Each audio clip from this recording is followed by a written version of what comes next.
All right, well, welcome everybody to June's Central Maine Tech Night. I'd like to thank VETRO for joining us this afternoon today. For folks that are listening either right now or watching at a later date at home, thank you for joining us.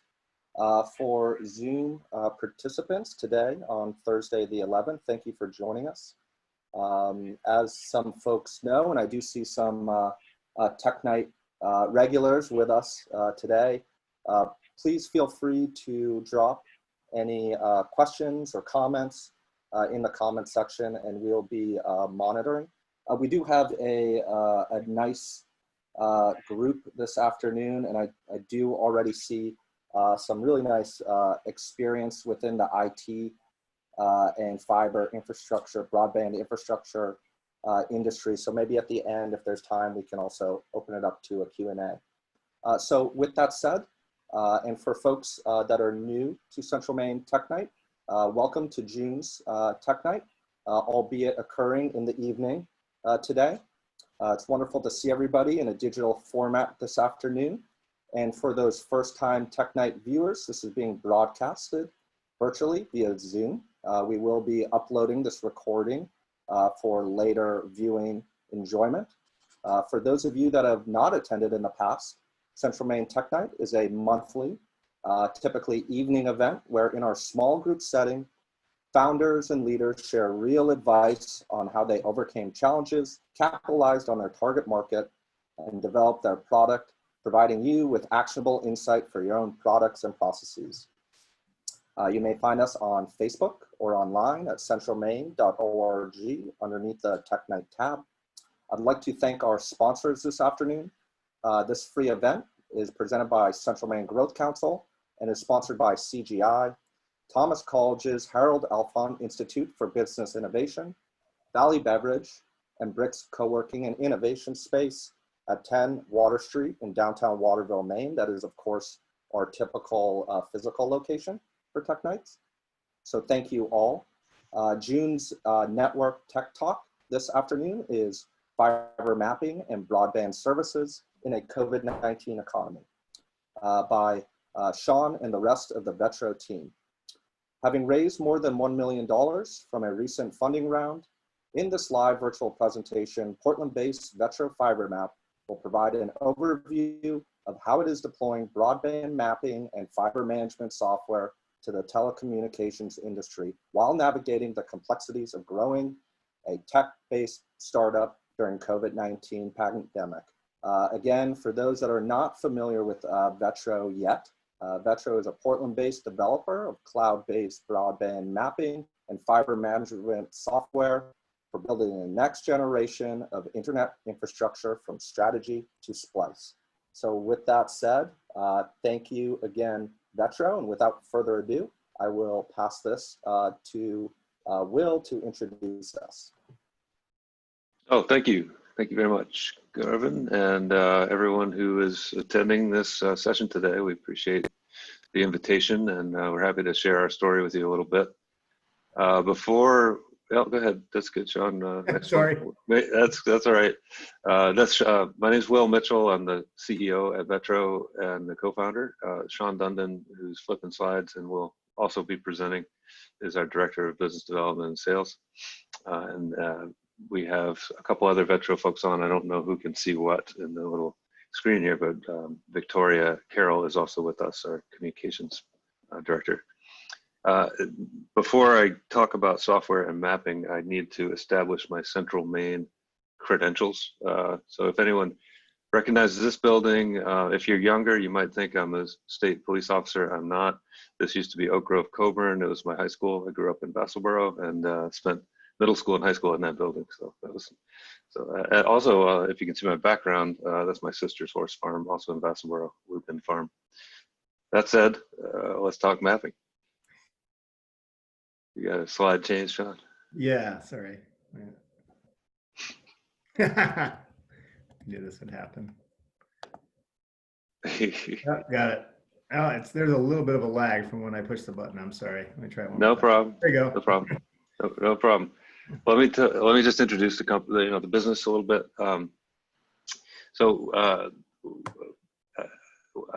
we started in 2008 as a company called NBT Solutions, doing GIS services, and really a professional services company doing consulting and GIS projects. Along the way, we did a lot of work with telecom customers, ranging from the small ISP that focused on local networks, all the way up to large wireless companies, including the biggest of the big, like T-Mobile and AT&T. And we got a lot of exposure into the mapping needs of the telecommunications sector. That kind of led us into this opportunity to build a product. We were already building mapping software for customers, under contract for special projects, and we found enough interest in the small and mid-size internet service provider kind of world for a new, kind of a better mousetrap, a new, better mapping system for fiber optic network design and management. And so we shifted gears. In 2016. We launched VETRO as a cloud hosted and delivered software as a service SaaS product, and began working initially locally with a couple of small ISPs that we're going to get, give some recognition to in a few minutes. But since that time, we've seen a lot of interest globally and throughout North America and the U.S. for sure, but also around the world, where the demands for better infrastructure and an upgraded kind of telecommunications network and the move to fiber optics in a big way is a global need, and it is certainly necessary in rural Maine, but it's also necessary even in the biggest of the big cities. And so there's a lot going on up and down the line for modernizing that infrastructure. We've got customers now using the service in over 17 countries all over the world, and I think 35 states now are represented with at least one customer. We did just raise some money. That was part of the discussion today, is about our growth and operations and sort of how we're navigating through this pandemic and the economic crisis that's following it. We're lucky in that we're in an industry that is somewhat of a right place, right time, the connectivity moment. Everybody just shifted to working remotely and working from home. So if you weren't convinced that you needed quality internet before, you pretty much are now, and that's driving a lot of things, and it's driving investment in our business because people are seeing the growth opportunity ahead, and so we're hiring. We actually are looking to fill several developer positions, a sales position, a support position, and some other things. So it's fortunate to be able to be in that position right now. We're counting our blessings, and we're taking advantage of the opportunity as best we can. All right, Sean. Yeah, thanks. I wanted to tell a little bit of the backstory about partners and supporters in the business. First on the kind of backing and financing side, and then we'll talk about on the customer side. All of the folks on the screen here have been instrumental in helping us kind of get through different stages of business evolution, and we really made that shift to a product company in 2017, but we started before that in 2015 and 16. In the bottom right, you'll see the Maine Technology Institute. So we started exploring this opportunity with some grant funding support from MTI. They had a small grant that we used for some initial market research and kind of vetting the opportunity. That they then we've kind of utilized all of the MTI programs. We went into their next phase of seed grant, which is for seed development of the product, which we started doing as an internal kind of a bootstrapped project while we were still doing the services business. That seed grant funding really helped us focus and get a prototype off the ground to be able to take it out and test it in the marketplace. that was successful, and we went on to the next stage with MTI, which is their development loan, and that gave us some significant funding, long-term at low interest, actually zero interest until the payback period starts, but it's a long window, so it's very friendly debt capital, and MTI helped us with that in 2 development loans. They have since come in just last month as an equity investor too, so we've gone all the way up that ladder. MTI. Maine Venture Fund led the investment.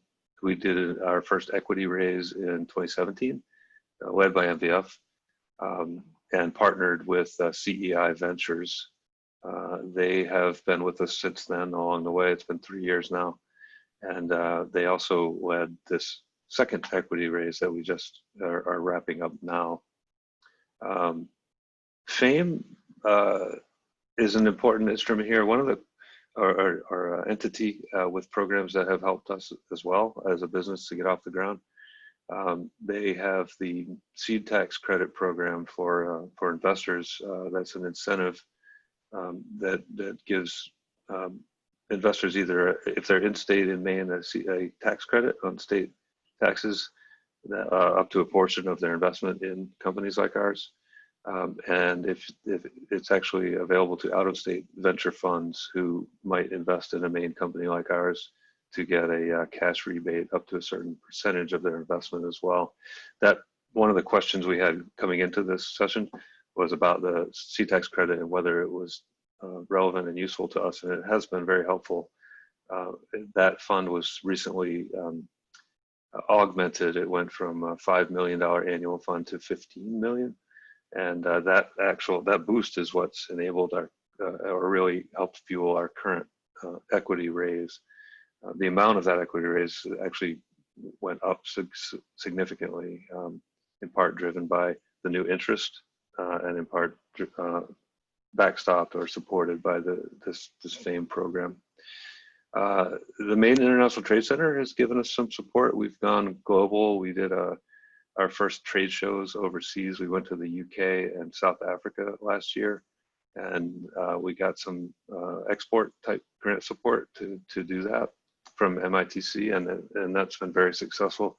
And Startup Maine, we've been part of that community, but Startup Maine invited us to go to TechCrunch out in California last fall with a group of 8 Maine startups, and that was a really great experience and helped us make some broader connections too. So whole ecosystem here of backers and funders and programs. We've been really fortunate to have them all be a part of our growth journey.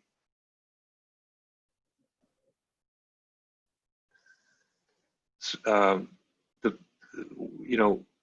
main version of the need for fiber is interesting. There are over 83,000 homes in Maine that don't have high-speed internet. It's a critical utility for most everything these days. We think about working from home now, doing telemedicine, doing remote education, schools closed, doing schooling from home, and so forth. And this number is actually bigger when you think about higher speeds. So the definition of broadband is something that's been debated for a while, but honestly, the bar that we use is set pretty low.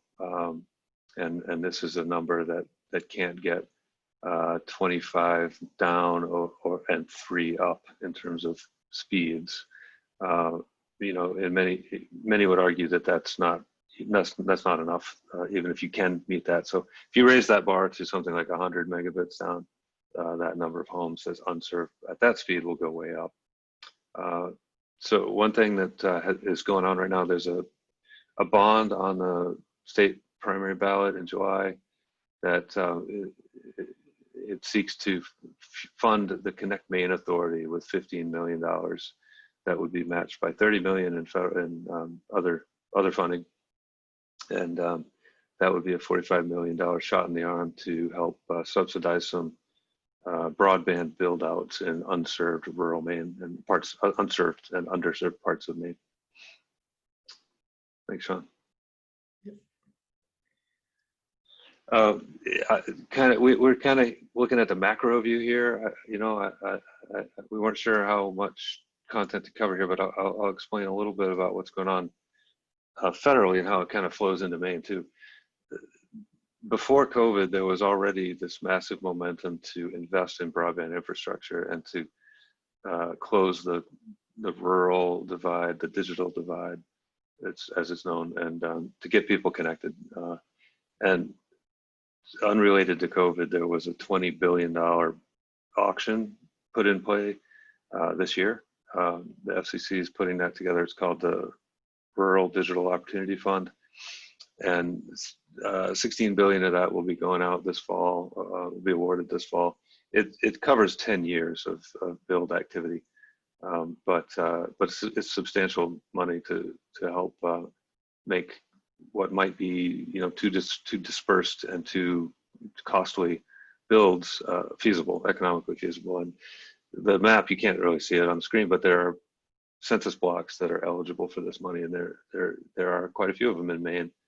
So we would anticipate some Maine network builders and operators to chase and apply for and hopefully win some of that money, and hopefully bring some of it into the state.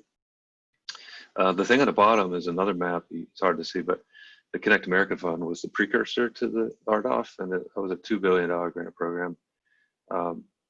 That one actually went to the incumbent telephone companies, the larger ones, mostly nationwide, and they were only required to deliver 10 speeds, so it was not much of a shot in the arm for real modernization. And in fact, in Maine, it went to satellite providers, which also didn't really help with our broadband situation too much. But nevertheless, RDOF is geared a little bit more towards fiber and fiber to the home and higher speeds that are weighted higher. So hopefully that helps.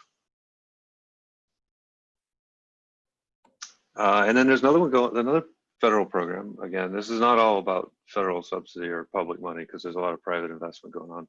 But this one is the USDA. They have a rural, something called the Reconnect program. And just in January, I wanted to put this up here because in January there was an announcement of some awards to going to places that you might be familiar with, like Rouseck, Monhegan, Roque Bluffs, Oxford County. There's a set of, I don't know, eight or 10 towns in Oxford County that our friends at GWI are going to be building out. And so this money is another source of funding that is supporting broadband connections and build out. Oops. And there's also a pot of money available, I guess, through the CARES Act that is broadband eligible. That is $1.5 billion. So it's nothing to sneeze at, and it's only available for a short period of time. So we have had some inquiries into how to access those funds as well from a mapping perspective. Yeah. Oh, go ahead. Apologies not to step on anybody there. For folks looking at home, or I know there's some folks on the line that have been involved in some municipal broadband planning, both public and private sector, EDA, Economic Adjustment Assistance Program, and rightfully stated, some of the COVID-19 financial relief programs. Eligible projects include broadband build out. So very interesting to have this context of this presentation, financing, and also overlaying, as Will said there, or sorry, Sean, some EDA funding opportunities. So thank you for pointing that out. Yeah, we've got some customers using VETRO doing fiber network design and planning and cost estimation and build outs, and they're being approached by county governments and by school districts. There's school district funding that can be used for connectivity, and it's kind of a mad scramble because they have to act fast and invest the money quickly during the pandemic. But what we're told is that's likely to be a window that stays open through the spring of next year, at least in certain parts of the country. I don't know the rules, but some school districts are going to invest in some fixed wireless networks and some other connectivity build out. Great. All right, thanks, Sean. Yeah, thanks, Will, for that overview of the company and sort of how Mainers helping Mainers, how we got our start here at VETRO through Maine-centric investments that continue today. We actually had a choice early on as a company. I just want to throw in there between having our headquarters in Buffalo, New York, or Maine, and we wanted to see who had more of an appetite for the investment. And Maine won, thankfully. That's why we're all here. Just wanted to talk a little bit about our customers in Maine. There's many regional ISPs that have signed on to the VETRO platform, but first and foremost, wanted to mention our friends at GWI, mainly because they were instrumental. We don't have a team of outside plant engineers on staff. So in order to build a product that outside plant engineers would want to use, we certainly needed to pilot this with people that had built networks in the past. And GWI was extremely helpful in helping us decide what were the most important features to build into the VETRO FiberMap platform from the beginning. So one of the projects they're working on is in Alborough, Maine. This is a gigabit speed, state-of-the-art fiber to the premise internet solution in a very rural setting. Most of the time that's impossible to build from a financial standpoint. And Will, I know you know a little bit about the financing of this project and how they were able to pull it off. Yeah, this is unique. So, I mean, GWI has a lot of projects in their own network and their own fiber, and they're going to be building a lot more, and they're doing amazing work all over the state. This one is unique. It's a partnership with the town, and the town of Islesboro, with some local, advocates and drivers of the project, ended up self-funding with a tax levy on the property tax to pay for the infrastructure, and there's a separation of the infrastructure, the fiber network itself, from the operation and service delivery on top of that fiber network. So the town owns the fiber, and GWI delivers the service, and they've got the gigabit speed up and down symmetrical, so that's that's 1,000 up, 1,000 down as compared to the 10.1 we were talking about earlier, just for sense of scale, difference in speed. And capacity and reliability is also pretty important. Yeah, and as we go through some of these customer use cases, we'll note that the financial model for each town is quite different, or in real estate parlance, the capital stack really varies in terms of who's paying it, what's the source in the mix of local, state, and federal funding versus private funding. Everybody is just a little bit different, and geography plays a big role in that, as well as demographics, population, and that kind of thing, of course. Pioneer Broadband, we paid a visit to them last year up in Holton, and they're a CLEC, a telephone company, and an ISP that provides fiber to a lot of communities in really small rural places in Maine. They also have pretty high speeds available, and they're the only ISP right now on the next customer we want to mention, which is the Down East Broadband utility up in Baileyville and Calais. There was a lot of publicity around them as they started out. They really needed two towns to match up to be able to make that a financially viable project, but they also needed the expertise of Pioneer and the advice for designing and engineering their system to reduce operations and maintenance costs after they built it. They've seen an uptick with COVID recently. We were speaking with them, with people signing on and realizing how necessary it is to have a high-speed connection, and recognize most of these communities are coming from a place where they had satellite dish, cellular connections, LTE, if you will, and if they were lucky, DSL. So most of them don't have a competitor in there with Spectrum or a cable modem type solution, and certainly none of them have had any fiber. They may have some fiber assets to leverage as part of it, but they don't have any fiber to the home available. Sean, yeah, let me comment on them too. Pioneer's doing great things too, with fiber to the home throughout Holden. And then I was talking last week to them and learned that they have a product offering in Sherman. It's gigabit symmetrical speeds, fiber to the home, delivered broadband for $60 a month. So it's not only faster and more reliable, it's more affordable, and it's kind of remarkable to think that in, Sherman and Holton, you've got better broadband and better internet access than you do in Portland or Augusta. Or Waterville, yeah. Yeah. Great. And I just mentioned the Baileyville Callis project. They had some challenges at the beginning because typically this isn't what a municipality does. And they had some difficulties at the beginning getting insurance to things you wouldn't think of necessarily. They had difficulty getting insurance to be allowed to access the poles.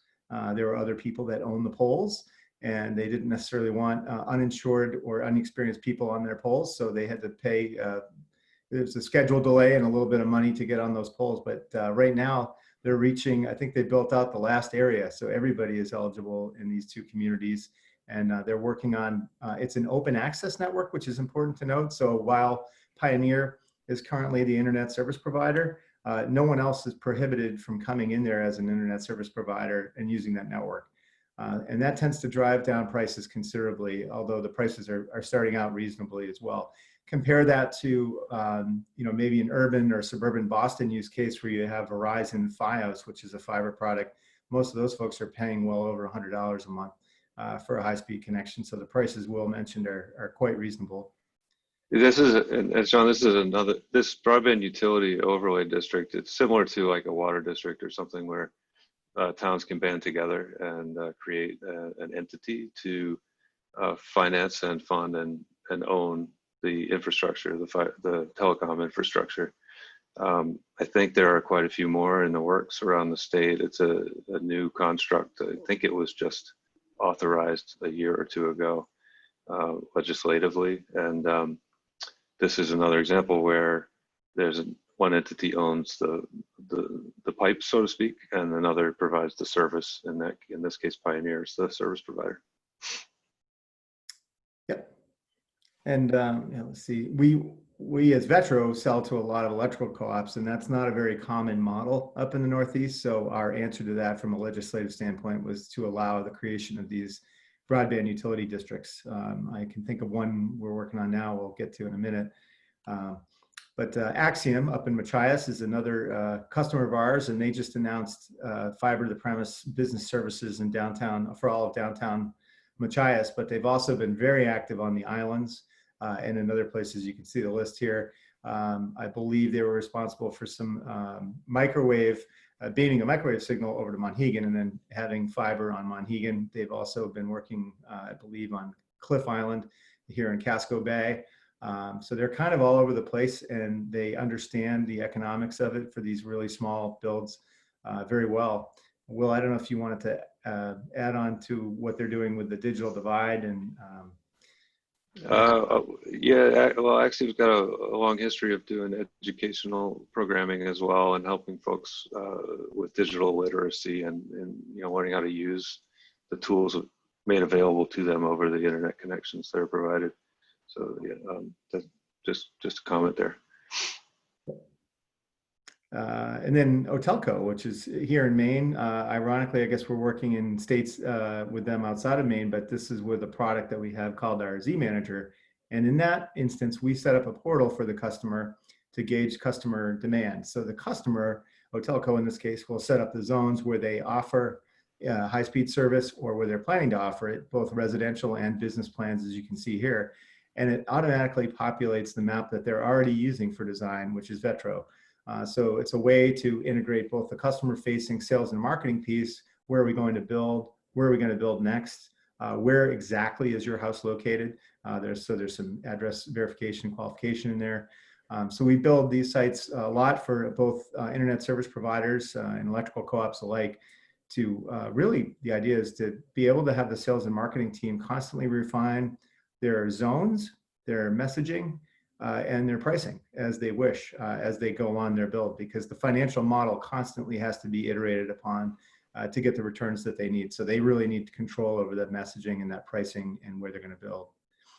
Yeah, and Sean, just to comment on that too, backstopping this is the network map, and that's what VETRO is all about. It's where can I reach, where can I serve this location, this address with my network, and the engineering map, the actual assets, the fibers and how they're connected and where they are, drives the answer that the consumer would see here.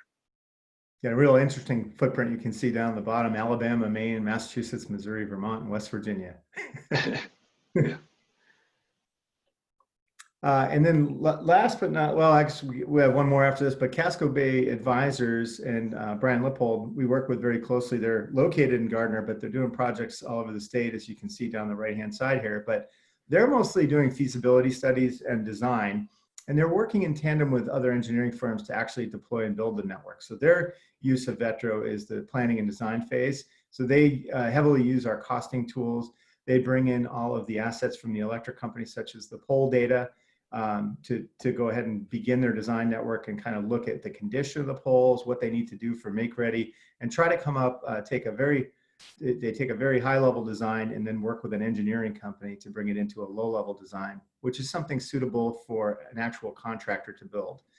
So they're kind of that bridging the gap between the back of the envelope feasibility study that a municipality may want you to do and bringing it all the way to construction. They're the traffic cop in between, if you will, and they use that VETRO map to direct the traffic and take a very conceptual project and bring it all the way to an as-built that somebody, or all the way to a design that somebody can then build. So we're working with them across the state, and they do some work in New Hampshire as well. And last but not least, we're working with Deer Isle. You can just imagine the rocky coast of Maine. You've got all these inlets, you've got causeways, you've got tons of private roads and private telephone poles. It's a very unique use case. This is an example where Deer Isle is using VETRO to figure out what it would cost to build out fiber to everyone.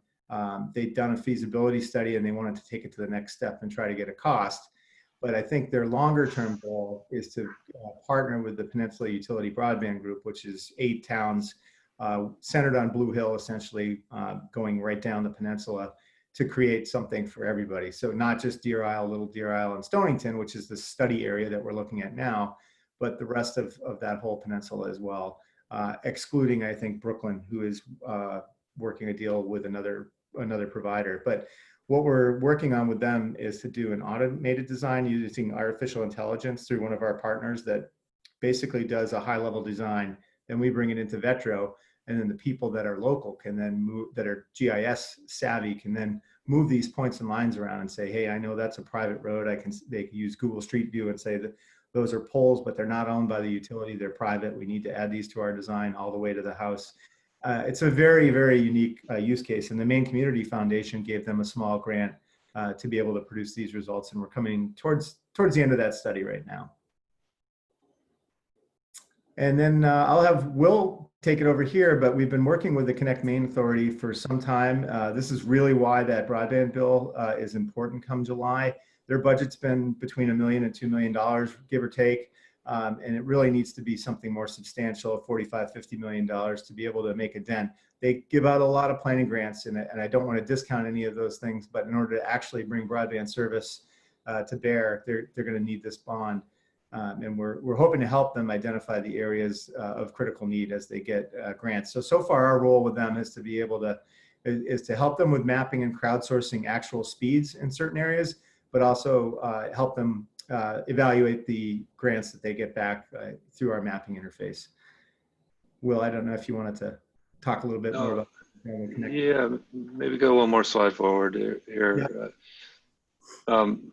Many states, if not all states, have some kind of broadband authority now, like the Connect Maine Authority, and they're in a unique position to kind of collect information on the state of affairs of really what current coverage looks like, as well as support rollout in targeted ways as a conduit of federal money or state money, like bond money in this case.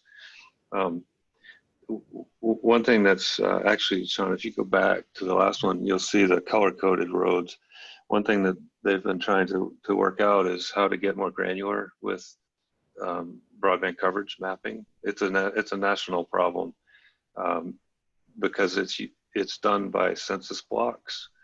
Census blocks are strange polygons on the map that can be pretty big, and they're defined as served by broadband if any provider can serve one house in that block. So you might have, 90% of the homes in a block that cannot get service. They're falsely tagged as served because of that one served, all served methodology. And the census block level isn't detailed enough. It needs to get down to the street segment or even the address point level of detail to get the mapping right. We don't really work on that, but we've helped Connect Maine try and go from that 30,000 foot or census block view down to some more detailed mapping. This, on the other hand, takes you back up a step to a town level. You'll see on the right, there's a map of grants that have been awarded out throughout the state, and there's quite a bit in central Maine, planning grants and infrastructure grants to get small projects off the ground usually. And then over on the left, we worked with them to do some town by town high level cost analysis to build fiber to the home town-wide. And the one on the screen is Vassalboro. And you probably can't see it, but it says $6 million is the estimated cost to build every home and fiber to every home in Vassalboro, as if it were a greenfield build, starting from scratch. That's never the case. There are always some assets already there, so you can back down from that number typically if you're using existing assets to start with. But I was clicking around on this thing and I saw Waterville came in at 10 to 12 million, Winslow 7 to 8 million, Fairfield 5 to 6 million. And so for a sense of relative scale of cost to build from scratch fiber to the home, those are some numbers that we've landed on with the model. Will, did you ever come across a number for the whole state of Maine? I can't remember. I don't dare put one out there. It's big. It's hundreds of millions. I think nationally we've heard 200 billion to build out rural US. Yeah. But that puts the 20 billion in the RDOF grant in some perspective as to how much we have to go. Yeah, and this is fiber focused because we are a fiber focused mapping tool, and there are lots of places where wireless solutions are put in place, either solo or in conjunction with fiber. And even just as a commentary, you hear a lot about 5G and the densification and the upgrade of the wireless network. Well, that's all backstopped and the driver of a lot more fiber because all those antennas and poles need fiber connections. So it's a harmonious kind of hybrid world of fiber and wireless in many cases.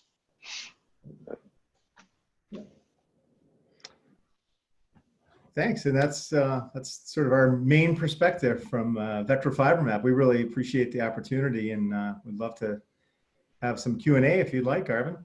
Yeah, Sean, thank you. Will, thank you. Rest of the team, thank you as well. That was spectacular. I think for folks listening, very kind of clear and concise information from the technical into, I think, some of that powerful information about those capital stacks and some really nice use cases and some toe dipping into what's to come. So thank you so much for that. I know I have a few questions.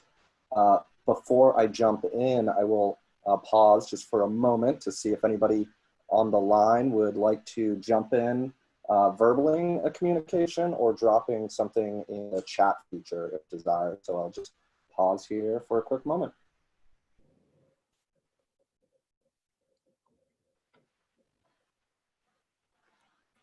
All right, as people are kind of distilling thought, as we've been saying now, silence on Zoom is a good thing, where in live presentations, maybe not so much.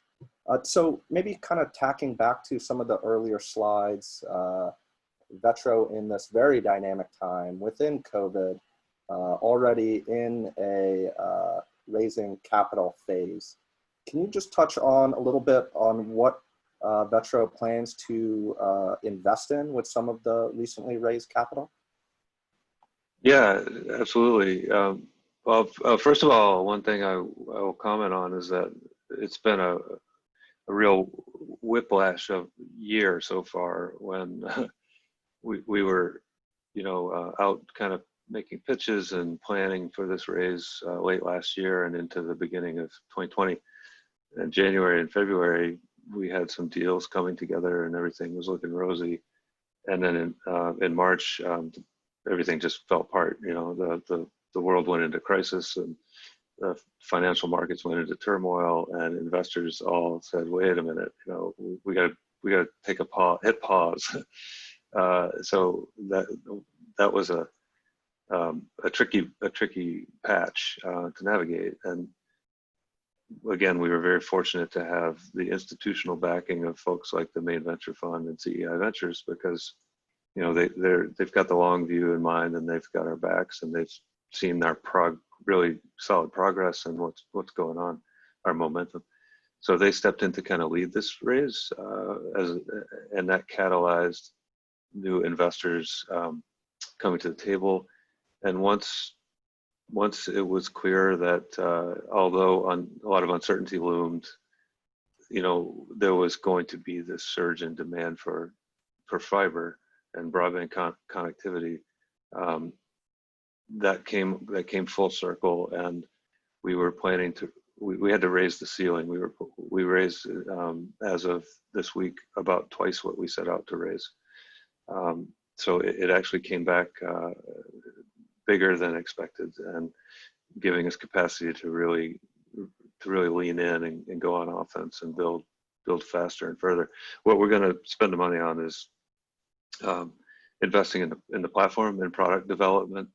Software engineering is core. We're about 30 people right now. About half of them are developers, and we need several more to really execute on the next generation of what we're putting into the platform.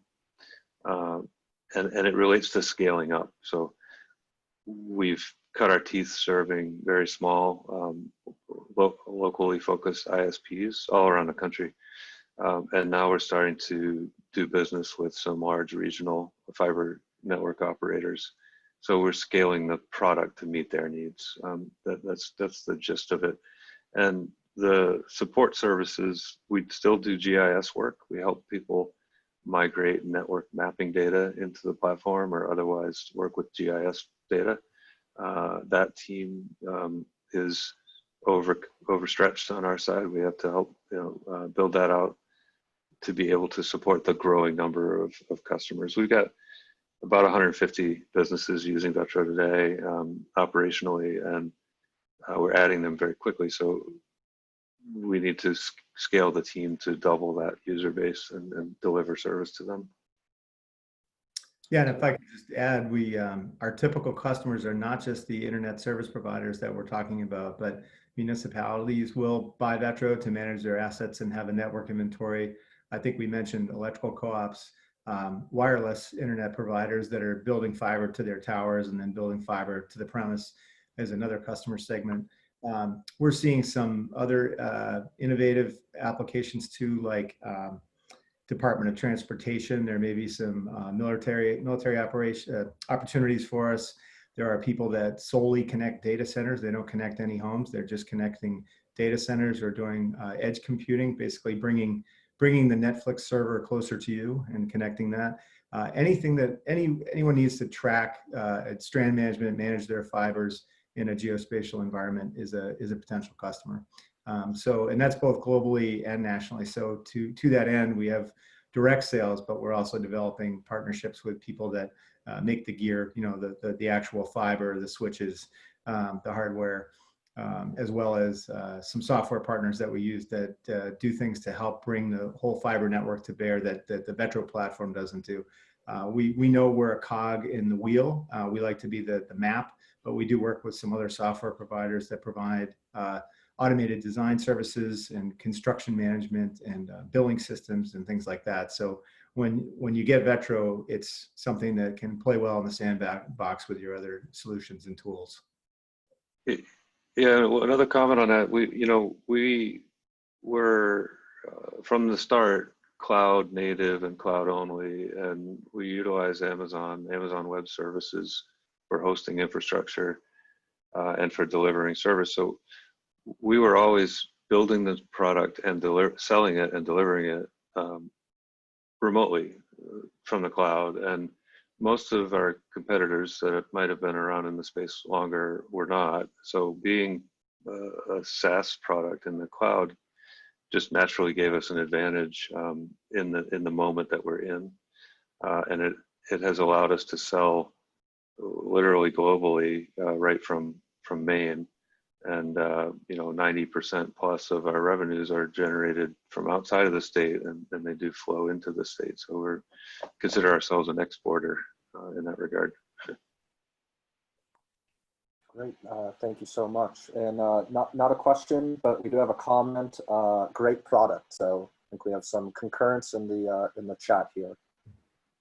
Will, you mentioned on one of the earlier slides about the role of Finance Authority of Maine, FAME's seed tax program here. Can you just touch on what that process looked like for you and your team, and how did it impact the company's growth strategy? Sure. So the program is, I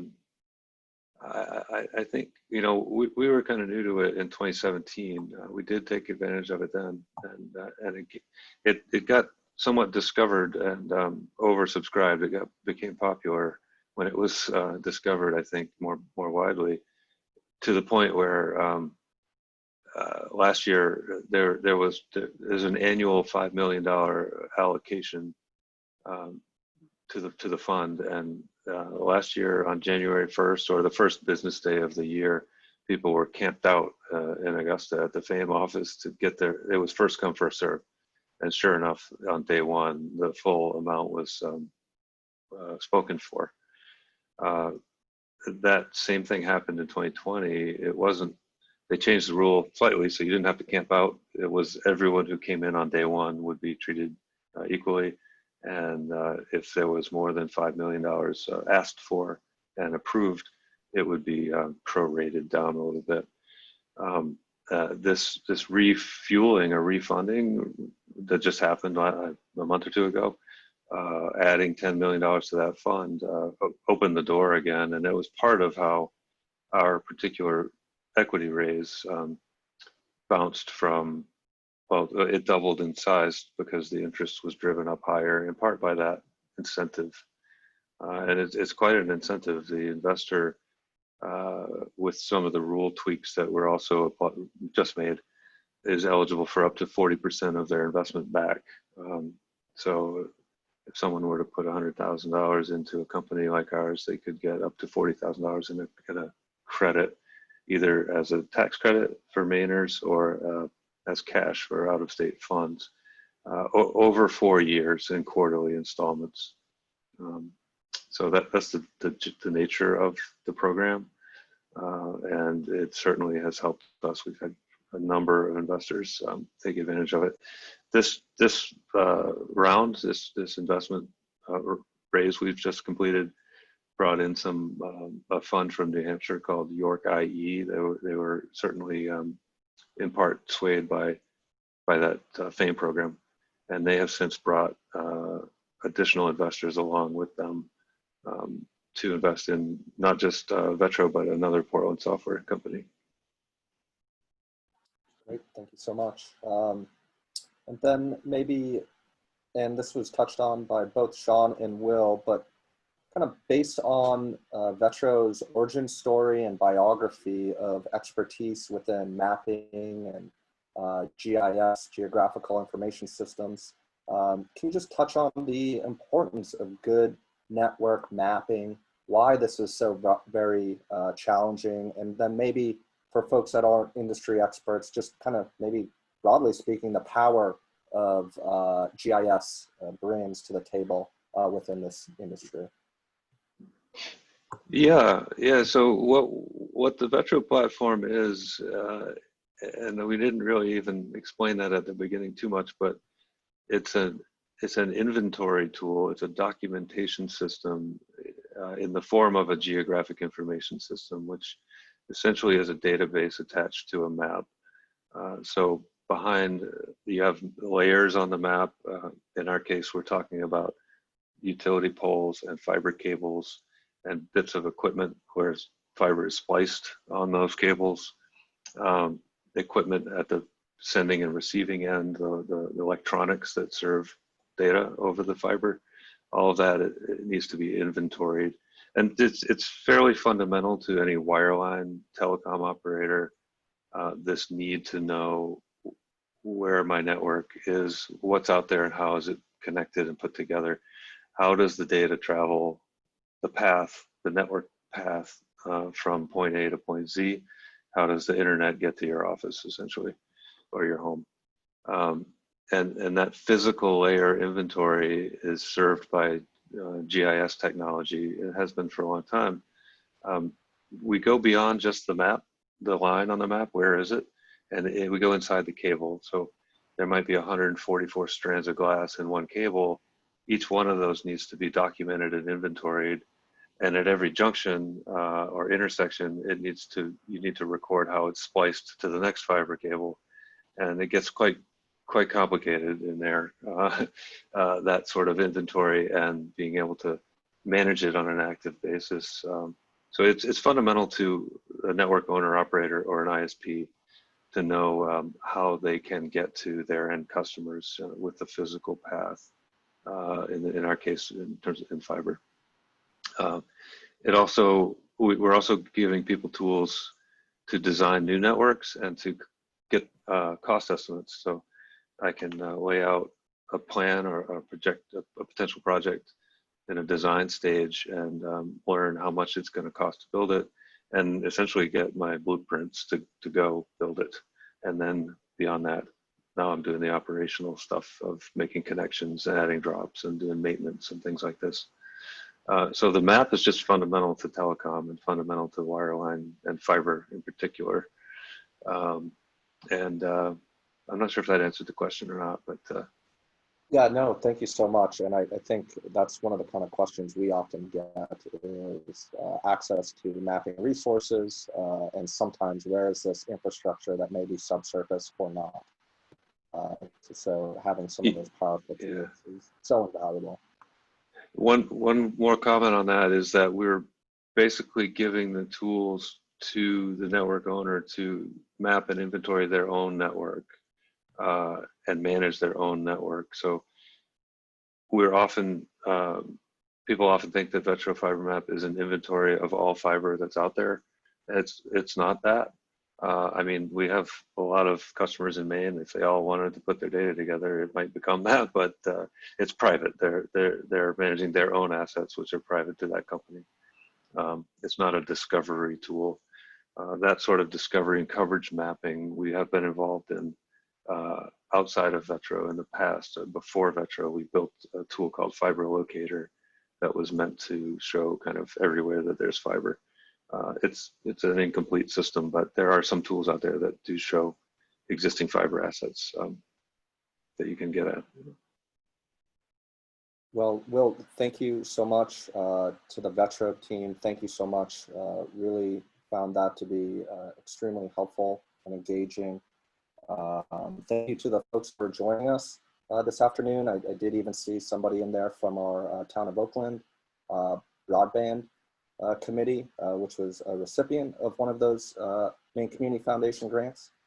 So thank you to the folks that are listening right now, as well as listening at home. Again, thank you to VETRO for joining us here. We will be uploading this slide deck and presentation on our website and be distributing it publicly, which will be available in just approximately likely close of business, but certainly within the next 24 hours on our website and beyond, centralmaine.org. You do see on this slide here, VETROFiberMap.com and at VETRO FiberMap on new media and social. So please go like and join the conversation there. Again, thank you. We will be with everybody as usual, the second Thursday of the month. And of course, any follow-up questions, comments, we'd be happy to relay those and or work with folks. So thank you again, VETRO, for joining us this afternoon for June's Network Tech Talk. Thank you. Thank you, Garth.